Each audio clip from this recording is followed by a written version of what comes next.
Perkenalkan, nama saya Firdaus Ibrahim dengan NIM 2302475.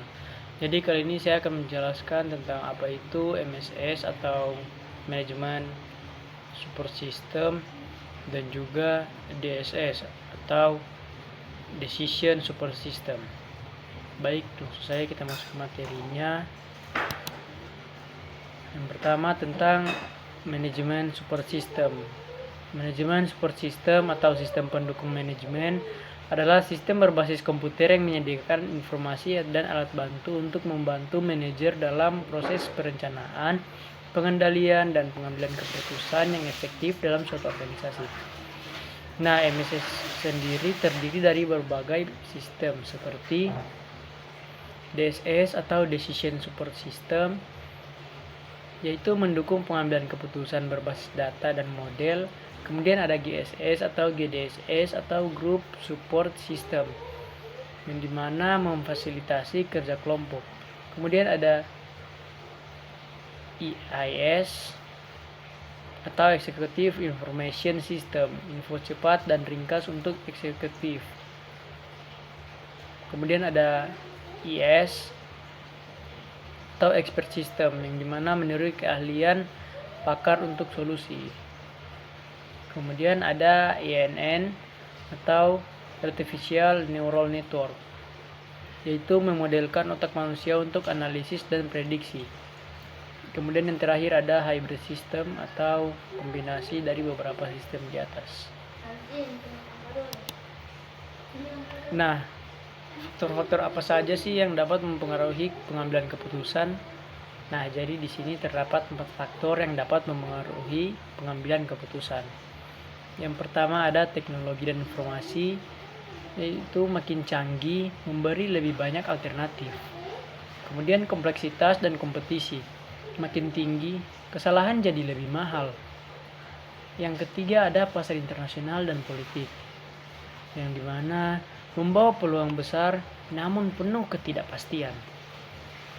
Kemudian yang terakhir ada konsumerisme dan regulasi pemerintah, yaitu menuntut manajer lebih hati-hati dan adaptif. Kemudian perubahan yang cepat membuat metode coba-coba, trial and error, tidak lagi efektif. Manajer harus lebih cerdas dalam menggunakan tools modern untuk menyesuaikan strategi. Nah, kemudian ada 3 fase proses pengambilan keputusan. Yang pertama ada intelligence, yaitu tahap awal untuk mengidentifikasi masalah dan peluang yang muncul. Pada fase ini, manajer mengumpulkan informasi, menganalisis kondisi, dan mengenali apa yang sebenarnya perlu diatasi. Yang kedua ada desain, proses merancang alternatif solusi dengan melakukan analisis data, model, atau skenario. Tujuannya adalah menghasilkan beberapa opsi yang bisa dipertimbangkan sebagai solusi. Yang ketiga ada choice atau pilihan, yang dimana tahap pemilihan solusi terbaik dari alternatif yang tersedia. Manajer mengambil dan menilai kelebihan dan kelemahan tiap opsi sebelum mengambil keputusan final. Nah, kemudian ada proses-proses yang terjadi pada kerangka pendukung keputusan. Nah, di sini terbagi menjadi 3, yang dimana yang pertama ada terstruktur atau biasanya muncul pada aktivitas rutin yang memiliki pola tetap. Penyelesaiannya bisa dilakukan dengan aturan atau prosedur yang sudah tersedia. Kemudian tak terstruktur, masalah yang sifatnya baru, kompleks, dan tidak jelas batasannya, membutuhkan kreativitas, intuisi, serta analisis mendalam karena tidak ada solusi baku. Kemudian yang terakhir ada semi terstruktur, yaitu terdiri dari bagian yang bisa diatur dengan prosedur, namun ada juga aspek lain yang masih memerlukan pertimbangan manajerial atau analisis tambahan. Nah, kita masuk ke Decision Support System atau DSS. DSS adalah sistem berbasis komputer yang dirancang untuk membantu manajer atau pengambilan keputusan dalam menyelesaikan masalah, terutama yang kompleks, semi terstruktur, atau tak terstruktur. Sistem ini bekerja dengan cara mengolah data, menggunakan model analisis, serta memberikan alternatif solusi sehingga keputusan yang diambil bisa lebih cepat dan tepat serta terukur. Berbeda dengan sistem informasi biasa, DSS tidak hanya menyajikan data, tapi juga memberikan dukungan analitis dan rekomendasi untuk pengambilan keputusan. Nah, syarat DSS sendiri terbagi menjadi 6 bagian.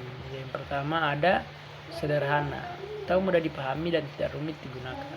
Kemudian ada robust, tetap berfungsi baik walau kondisi data berubah.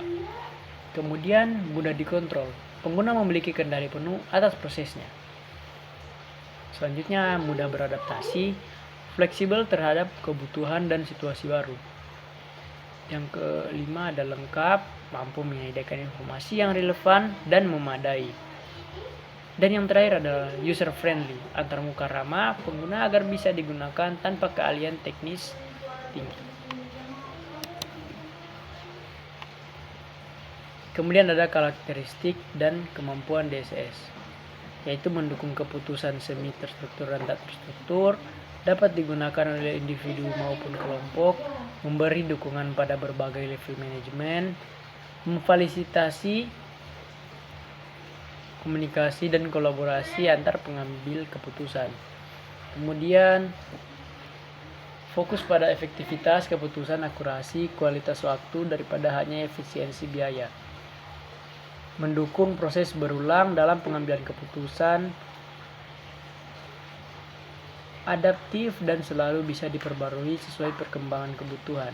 Dan yang terakhir, mendorong pembelajaran karena pengguna bisa bereksperimen dengan berbagai model analis.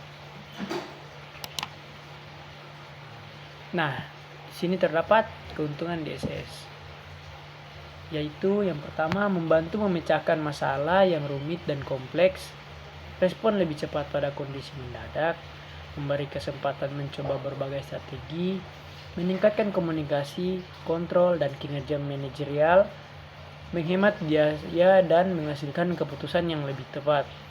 Dan yang terakhir, mendorong produktivitas sekaligus memberikan pembelajaran baru bagi manajer. Nah, komponen DSS sendiri terbagi menjadi 4. Yang pertama ada data management, basis data yang relevan dikelola oleh DBMS.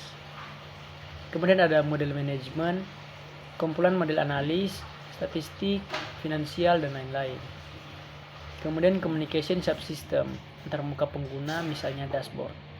Knowledge management, yang dimana ini adalah manajemen yang opsional, yaitu komponen tambahan yang memberi kecerdasan lebih. Nah, yang terakhir kita masuk ke model konseptual DSS. Model DSS terdiri dari beberapa komponen utama. Pertama ada data, internal dan eksternal. Yang kedua ada manajemen data. Dan yang ketiga ada manajemen model. Yang keempat ada eksternal. Yang kelima basis pengetahuan.